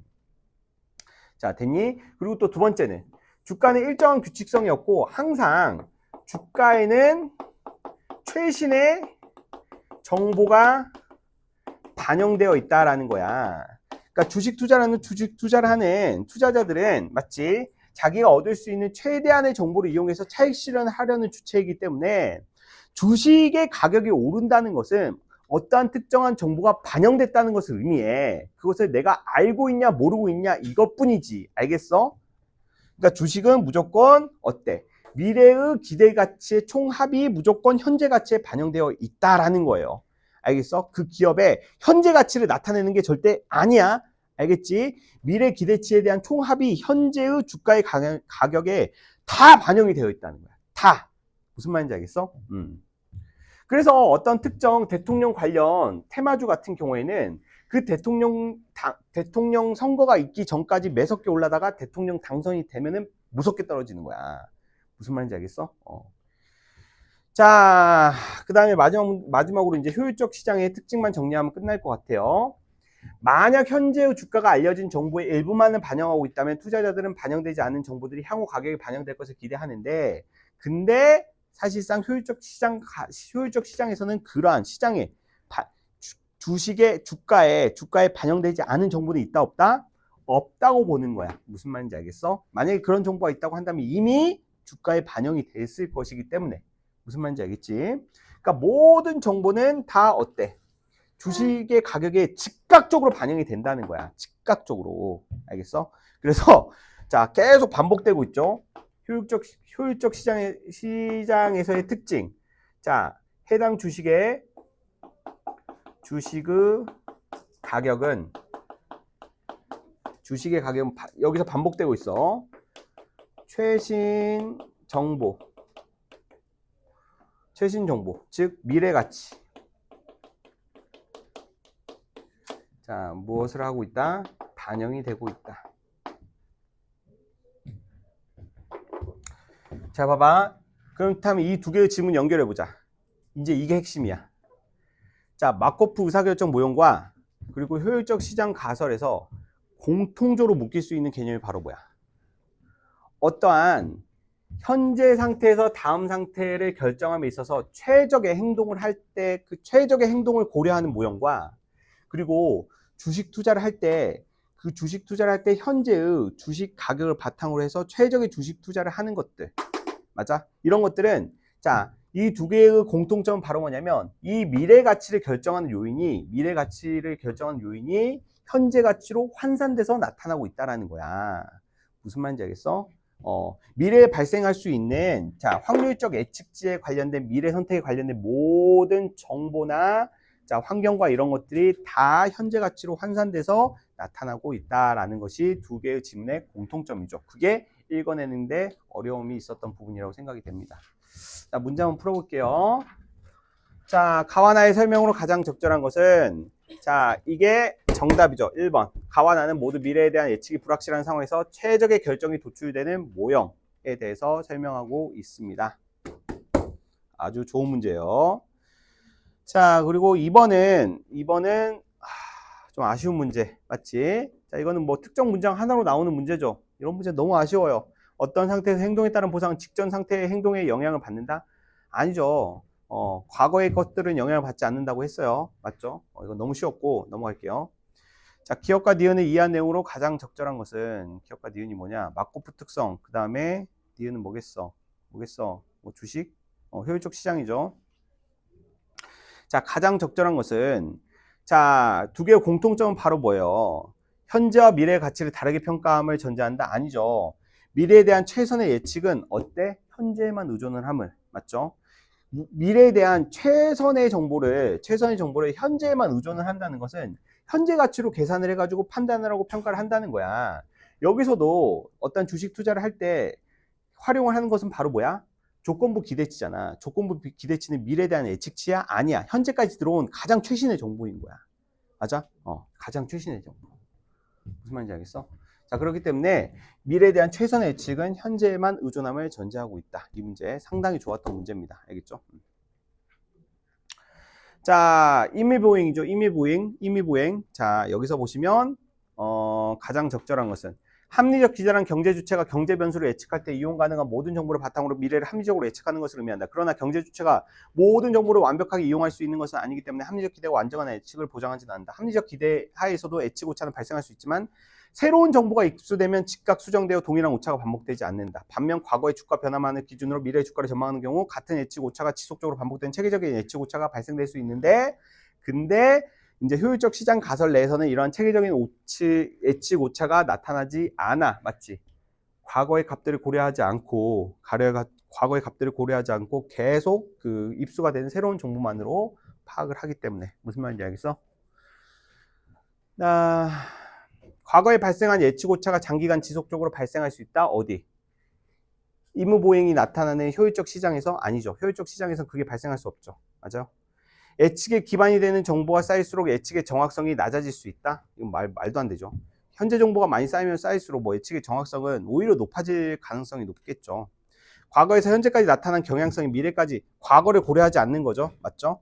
파악되지 않았던 정보가 입수되면 이전과는 다른 급격한 변화가 나타날 수도 있겠죠. 맞아요. 항상 현재까지 입수됐던 그 현재까지 파악되고 있는 그 정보를 바탕으로 주식 매매를 하는 거니까 갑자기 알려지지 않은 오너 리스크에 관련된 뭐 악재나 이런 것들이 이 투자자들에게 입수되면은 갑자기 다 빤스런을 하겠죠. 맞아요. 발생 가능한 사건이 아니 발생했던 시간에 지나치게 의존하는 양상이 발생할 수 있다. 이거는 뭐예요? 과거에 지나치게 의존하는 양상이 나타날 수 있다는 건데, 자, 이거는 과거 것들은 고려하지 않기 때문에 자, 틀린 정보라 볼 수가 있습니다. 자, 넘어가도록 할 거고요. 자, 어디 볼 거냐면 한 질문만 더 하고 마무리하겠습니다. 오늘 조금 빡세죠? 맞지? 자, 6평이 얼마 안 남았어. 알겠어? 나 무적의 가불기를 가지고 있단다, 얘들아. 자, 6평이 얼마 안 남았어. 한 지문이라도 더 보자. 한 지문이라도. 맞지? 솔직히 나도 조금, 널널하게 하고 싶지? 안 그래? 근데, 자, 6번 보겠습니다. 벽의 해석 방법과 전자 기록의 위작의 의미. 자, 별표 2개 박아주시고요. 자, 이 질문 10분 드리겠습니다. 자, 문제 한번 먼저 풀어보세요. 시작.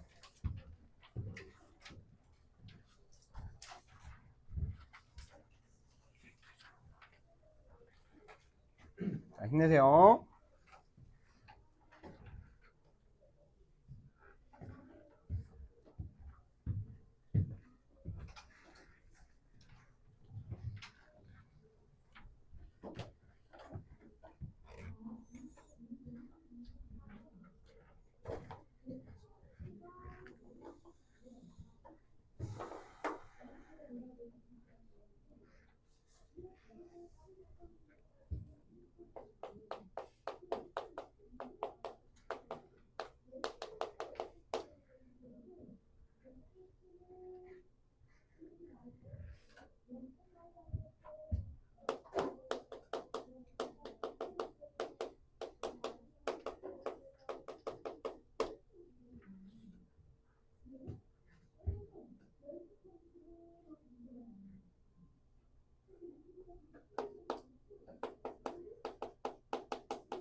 29번 잘 풀어봐. 29번 문제 되게 잘 만든 것 같아.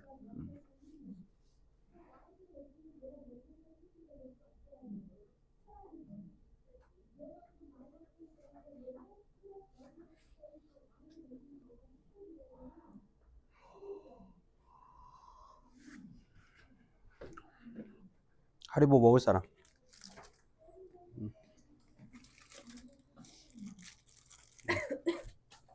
음.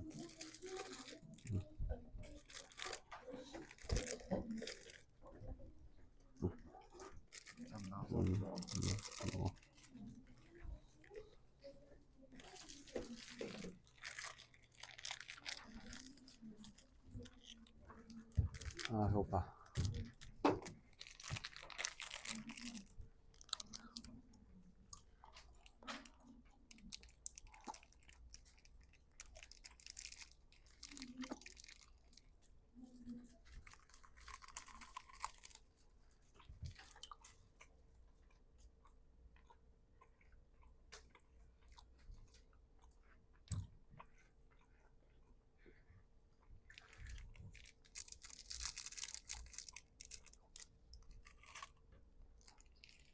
보자, 얘들아.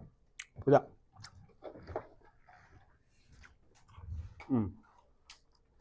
지문 독해하는 데는 크게 오래 걸리지 않았을 것 같은데, 문제 풀 때 좀 오래 걸렸을 것 같아. 한번 빨리 보자. 자, 가의 첫 번째 문단에서는, 이제 법 규범에 대해서 설명을 해주고 있고, 법 규범에서 이제 실정법이라는 개념을 설명해주고 있는데, 그 실정법이 중요한 게 아니라 그 실정법을 가지고 이제 법관이 판단을 할 때 법 해석을 할 거란 말이야. 그랬을 때 그 법을 해석하지 않는 경우도 있고 해석하는 경우도 있대. 이걸 먼저 이제 좀 구분해야 되는 정보로 제시가 됐어. 법을 해석할 필요가 없는 내용들이 뭐가 있냐면, 해석을 거치지 않아도 곧바로 의미를 파악할 수가 있대. 그런 것들은 이제 수치와 관련된 것들, 맞지? 이런 것들은 법관이 해석하지 않아도 일반인도 이걸 알 수가 있겠죠. 맞아요? 근데 자, 해석을 거쳐야만 의미를 파악할 수 있는 것들도 적지 않대. 자, 중요한 거는 실정법을 해석하는 관계에서 해석의 과정을 거치지 않고도 파악되는 것에 중심을 두는 게 아니라 해석을 법관이 해야만 의미가 파악되는 것들에 대해서 이야기를 하려고 한다는 것을 알 수가 있어. 오케이? 법관이 반드시 해석을 해줘야지만 그 법의 의미를 밝힐 수 있는 것들이 자 무엇이냐? 자, 두 번째 문단. 자, 이러한 법률의 해석은 무엇을 실현하기 위해서?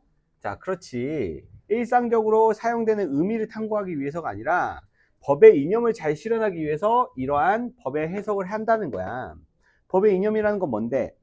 정의, 법적 안정성, 한목적성, 구체적 타당성들이 거론이 되는데, 근데 분석의 방식인가 했지만 이 중에서 두 가지만 더 어때? 두 가지만 그 초점을 맞추고 있죠. 법적 안정성과 그리고 구체적 타당성이래. 맞지? 법적 안정성은 자, 동일한 법조문은 무조건 동일하게 해석을 해야 된다라는 거고, 자, 그렇게 된다고 한다면 구체적 타당성 이념이 저촉이 될 수가 있대. 즉, 법적 안정성과 구체적 타당성이 지금 어떻게 된다는 거야? 서로 대립한다라는 거지. 맞니?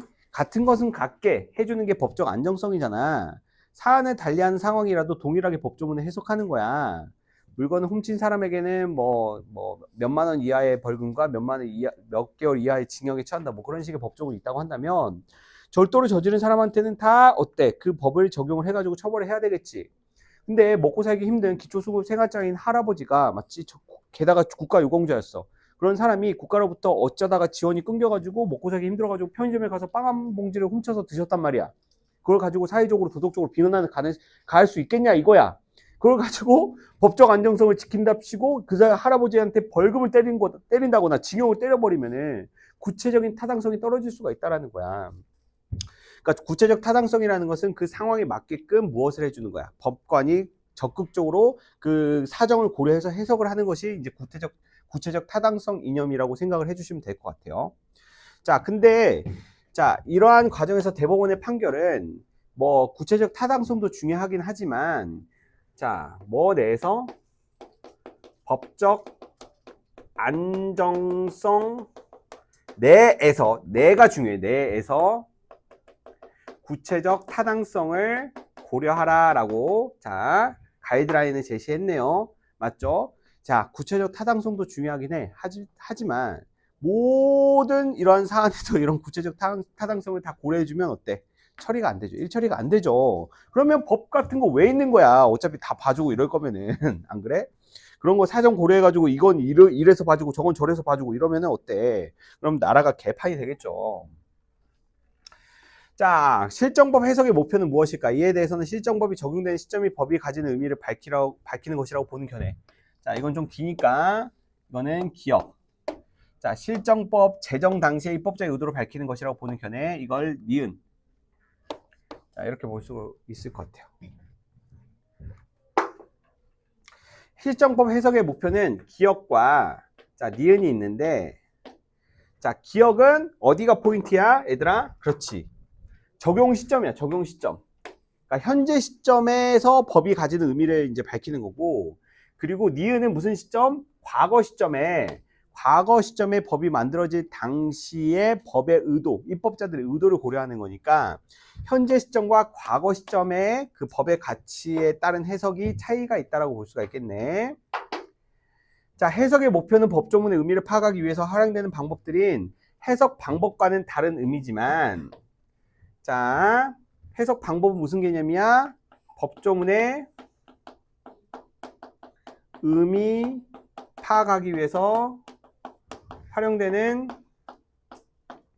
방법들이 해석의 방법인데, 이러한 해석의 방법을 통해서 무엇을 실현시킨다는 거야? 해석의 목표를 실현시킨다라는 거야. 무슨 말인지 알겠어? 자, 해석의 방법과 목표는 서로 관련성이 있다라는 게 중요하지. 자, 그랬을 때 그 다음 문단에서는 해석의 방법에 대해서 설명이 되고 있어.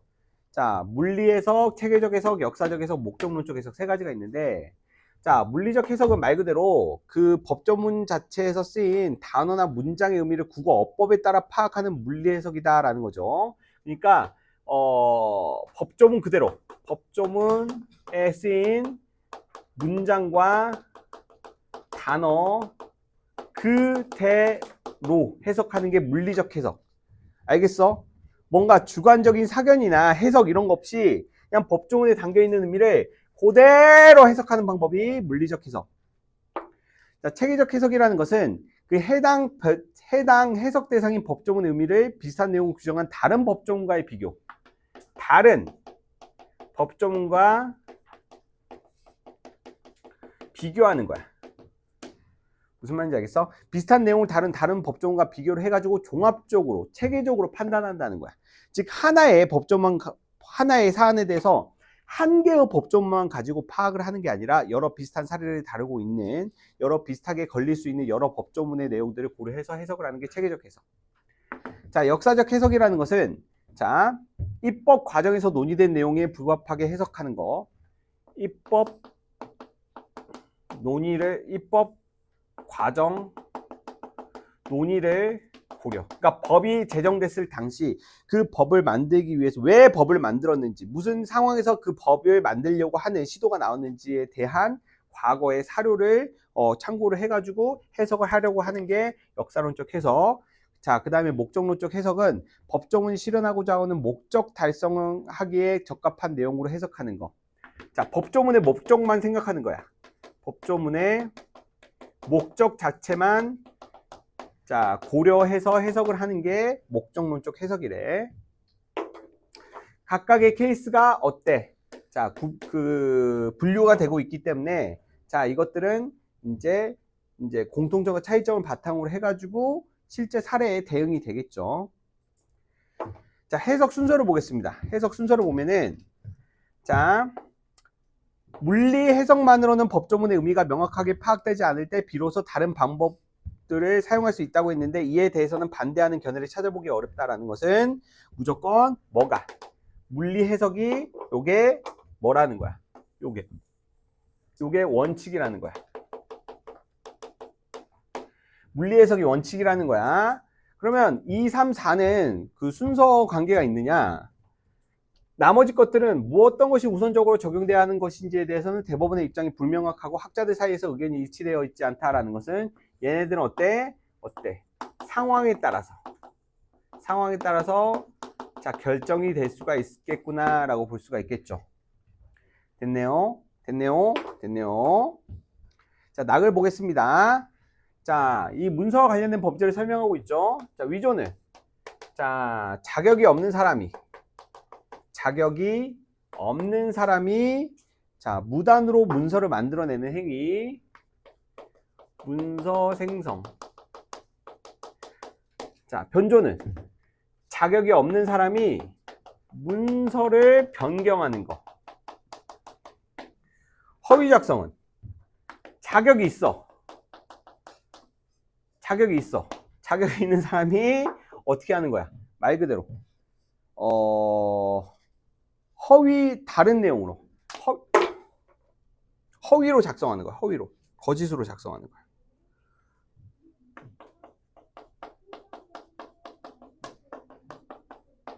무슨 말인지 알겠어?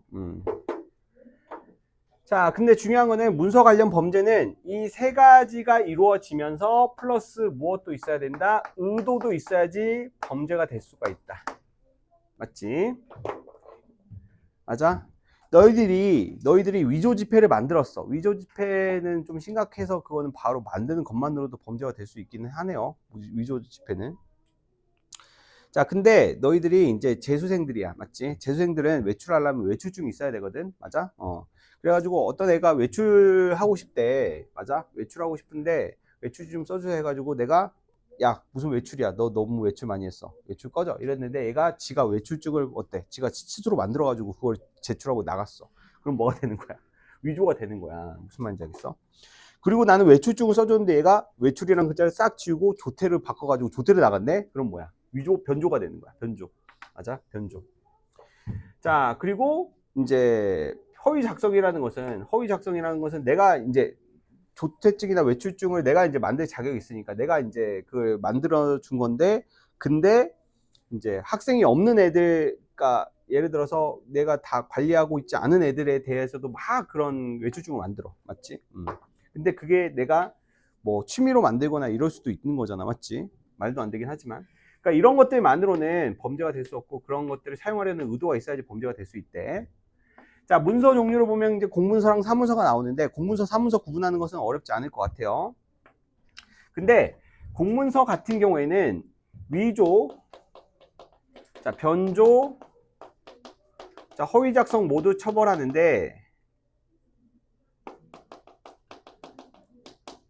되는데, 자, 사문서 관련해서는 위조하고 변조만 처벌이 되고, 자, 허위 작성은 처벌이 되지 않아. 맞아? 그럼 딱 봐도 이게 이제 핵심이 되겠죠. 그러니까 사문서 허위 작성은 처벌이 되지 않는데, 맞지? 근데 예외가 있어.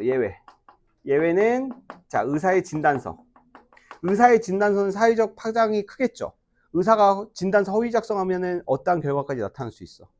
어떠한 사람은 군대를 가야 할 사람이 군대를 가지 못하는 일도 발생할 수가 있겠죠. 그럼 사회적으로 파장이 크겠죠. 그래서 의사의 진단서를 제외한 사문서 허위 작성은 처벌이 되지 않는다. 그러니까 사회적으로 그러니까 사문서는 허위 작성하더라도 사회적으로 큰 파장이 없다는 전제하에 사문서 허위 작성은 처벌하지 않는데, 근데 의사의 진단서만 예외라는 거야.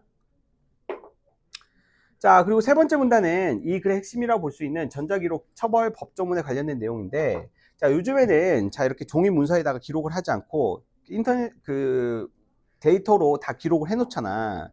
무슨 말인지 알겠어? 그렇기 때문에 지금 이제 시대가 바뀜에 따라서 기존의 사문서나 공문서 처벌에 관련된 것들을 전자기록으로 이제 기존의 문서 기능이 대체되었는데, 그렇다면 전자기록에 관련해서 위조, 변조, 허위 작성한 부분에 대해서는 어떻게 처벌해야 되느냐, 처벌 규정이 있어야 되지 않느냐라는 논의가 나왔어.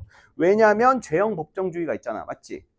자, 전자기록에 관련된 것들에 대해서 위조, 변조, 허위 작성을 하게 될 경우에는 문서에 관련된 처벌 규정으로 처벌할 수가 없어. 맞지? 왜냐하면 문서하고 전자기록은 다르니까. 죄형 법정주의가 뭐야? 어떠한 범죄와 처벌에 관련해서는 형법에 규정된 것들만 처벌한다라는 게 죄형 법정주의인 거잖아. 무슨 말인지 알겠어? 그래서 처벌 규정이 있어야 처벌을 할 수가 있기 때문에 이러한 규정이 신설이 됐다는 거야. 근데 여기서 이제 핵심은 바로 뭐냐면, 자, 이게 왜 신설이 됐느냐? 왜? 배경을 보면은 자, 문서하고 뭐는 다르기 때문에 전자기록은 다르기 때문에 문서에 관련된 처벌 규칙으로 전자기록에 관련된 관련 범죄들을 처벌할 수 없어서 무엇을 만들었다? 법조문을 만들었다. 자, 근데 여기서 포인트는 자, 문서에 관련된 처벌 규정은 이 세 가지가 있지만 전자기록에 관련된 처벌은 두 가지가 있대. 위작과 변작이래. 자, 그럼 여기서 핵심 바로 뭐야? 자, 문서에 관련된 범죄는 위조, 변조, 허위 작성 세 개야. 맞아? 처벌하는 규정이 세 개인데, 근데 이제 전자기록에 관련된 처벌 법조문은 위작과 변작이라는 두 행위에 대해서만 처벌을 한대. 여기서는 허위 작성에 관련된 처벌은 그렇다면 이 전자기록 처벌 법조문에 관련해서 어떻게 다루고 있는 거지에 대한 내용이 이제 네 번째 문단에서 나오고 그것에 관련된 각각의 입장을 소개하면서 글이 마무리되고 있어. 자, 여기서 이 조문에서 사용된 위작의 의미가 무엇인지에 대해서는 자, 지금 변작은 중요하지 않아. 위작이 중요해. 그러니까 변작은 무슨 의미로 지금 쓰이고 있다는 거야? 그렇지. 변조의 의미와 동일한 처벌 개념을 가지고 있다는 거야.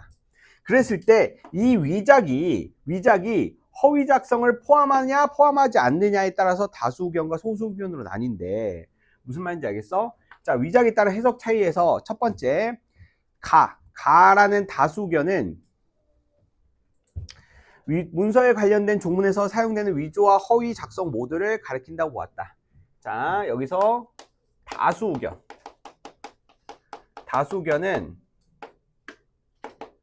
자, 위작은 위조와 허위 작성 모두 담고 있는 표현이다. 무슨 말인지 알겠어? 자, 위작과 허위 작성 모두 담고 있는 표현이야. 그러면은 잘 봐봐. 공문서 같은 경우에는 허위 작성이 처벌이 되지만 사문서 같은 경우에는 허위 작성이 처벌이 되지 않았죠. 이런 경우를 제외하면 봐봐 얘들아. 집중해. 사문서는 허위 작성이 처벌이 되지 않았어. 근데 만약에 전자기록 처벌 법조문에 관련돼서 위작의 개념을 위조와 허위 작성 모두 포함하는 개념으로 보자면 예전에는 처벌받지 않았던 사문서 허위 작성이 어떻게 될 수가 있다는 거야. 처벌받을 수 있다라는 거야. 이해되니? 이해돼? 자, 근데 소수 의견은 자, 위작은 무슨 의견만 있다는 거야? 위조만 있다는 거야. 원래 온리 위조만 있다는 거야. 왜냐면 전자기록 행위를 처벌하는 형법조문을 신설할 때 국회에서 논의된 내용을 기록한 입법자료에 의하면 사회적으로 중요한 의미를 가지는 사적 전자기록의 허위 작성만 처벌 대상으로 파악할 수 있음을 파악했다는 것이다. 맞지? 자, 이걸 이제 봤다는 건데, 자, 잘 봐봐. 일단 다수 의견과 이제 소수 의견을 구분할 때 여기서 사용된 법적 해석이 있어. 형법의 전체적인 체계를 고려했냐, 아니면은 국회에서 논의된 내용을 바탕으로 해서 이제 해석을 했냐라는 건데, 자, 다수 의견에서 이러한 법적인 해석을 바탕으로 할 때 고려했던 해석의 방법은 무슨 방법? 형법의 전체적인 체계를 고려했다고 했으니까 이건 체계적 해석이 고려됐다라는 것을 알 수가 있고요. 자, 그리고 또 자, 소수 의견 같은 경우에는 국회에서 논의된 내용을 기록한 입법 자료에 의해서 해석을 했다고 했기 때문에 무슨 의견? 그렇지. 역사적 해석을 고려해서 자, 해석을 했다라는 것을 우리가 연결해 볼 수 있으면 좋을 것 같아요. 그래가지고 뒤에서 그 맨 뒷문제 있었잖아. 좀 내가 그 문제가 좀 어렵고 좋다고 하는 문제 이거 있지. 29번 문제. 29번 문제를 풀 때 자, 지금 이 다수 의견과 그것이 아닌 것들을 각각 체계적 해석과 역사적 해석으로 연결해가지고 자, 해석을 하는 게 포인트였다라는 거야. 무슨 말인지 알겠어? 그렇기 때문에 자, 그렇게 구분해 보시면 될 것 같고 아까 말했듯이 다수 의견과 소수 의견을 구분하는 게 중요해요. 다수 의견은 자, 위조와 허위 작성 모두를 이제 위작의 개념을 봄으로써 사문서 허위 작성에 대한 내용들을 처벌하려고 하는 그러한 시도가 있었다. 그리고 소수 의견은 위작을 위조만 포함한다고 해가지고 맞죠? 사문서 허위 작성에 대한 원래 처벌이 되지 않았잖아. 사문서 허위 작성은 맞아? 그렇기 때문에 사문서 허위 작성에 대한 처벌 규정을 여기에 포함하면 안 된다라는 취지에서 자, 위조만 포함한다고 했다. 이 말은 뭐냐면 사문서에서는 어때? 사회적으로 예외가 되는 진단서와 같은 것들만 처벌을 한다라고 했잖아. 맞지? 그러니까 사문서 허위 작성에 대한 처벌 규정은 이러한 것들만 처벌을 하려고 하는, 이러한 것들만 사회적으로 중요한 의미를 가지는 사적 전자 기록. 그것은 뭐야? 진단서와 같은 내용의 허위 작성만 처벌하려는 의미로 해석을 하려는 시도를 보여주고 있다. 이런 식으로 해석을 하고 있다는 거예요. 알겠죠? 제가 좀 말을 빠르게 했지만 여러분들 꼭 읽어보시고 이해하셔야 됩니다. 알겠어요? 중요합니다. 중요해요. 자, 25번. 자, 25번은 나는 전자기록에 관련된 범죄 처벌 범위가 작성 주체의 성질에 따라 달라지는 이유를 설명하고 있다. 작성 주체의 성질에 따라 달라진다? 작성 주체의 성질은 언급되어 있지는 않아요. 누가 작성 주체였냐? 이런 것들은 지금 전자기록 처벌 법조문에선 따지고 있지는 않습니다. 뭐 공문선이, 사문선이. 자, 26번 보겠습니다. 가에 대한 이해로 가장 적절한 것은, 자, 해석의 목표는 입법자의 의도를 파악하고 것이라 보는 견해는 역사적 해석 방법. 이건 그대로 1대1 대응하는 아주 기본적인 문제였죠. 자, 기억 니은에 대한 설명으로 적절하지 않은 것은, 자, 기억 니은은 뭐냐 이거. 공문서랑 사문서. 자, 공문서랑 사문서. 자, 공문서와 사문서 모두 변작, 위작, 변작이라는 범죄 행위의 대상이 될 수가 있죠. 당연한 거죠. 아, 잠깐만. 위작과 변작? 자, 공문서와 사문서를 따지진 않죠. 맞죠? 위작과 변작이라는 것은, 자, 전자기록 처벌 법조문에 관련된 것들인데, 여기서는, 맞죠? 공문서, 사문서를 이제 따지지 않다. 이렇게 볼 수가 있겠죠. 맞나요? 자, 그리고 나머지 문제들은, 28번은 이제 4번이고, 29번은 5번인데, 아까 말했듯이 요 각각의 사례들을 체계적 해석을 고려해서 볼 것인지 역사적 해석을 고려해서 볼 것인지 연결해가지고 조금 열심히 보시기 바랍니다. 알겠죠? 이해 안 되면 뭐 질문하시고. 자, 오늘 고생하셨고, 자, 오늘 포인트는 뭐냐면 아까 전에 말했듯이 자료들 있죠? 자료들 정상화. 자, 그거 주세요. 그거 질답지 주세요. 질답지 주시고, 자, 밥 먹으러 가세요. 지금 들어요.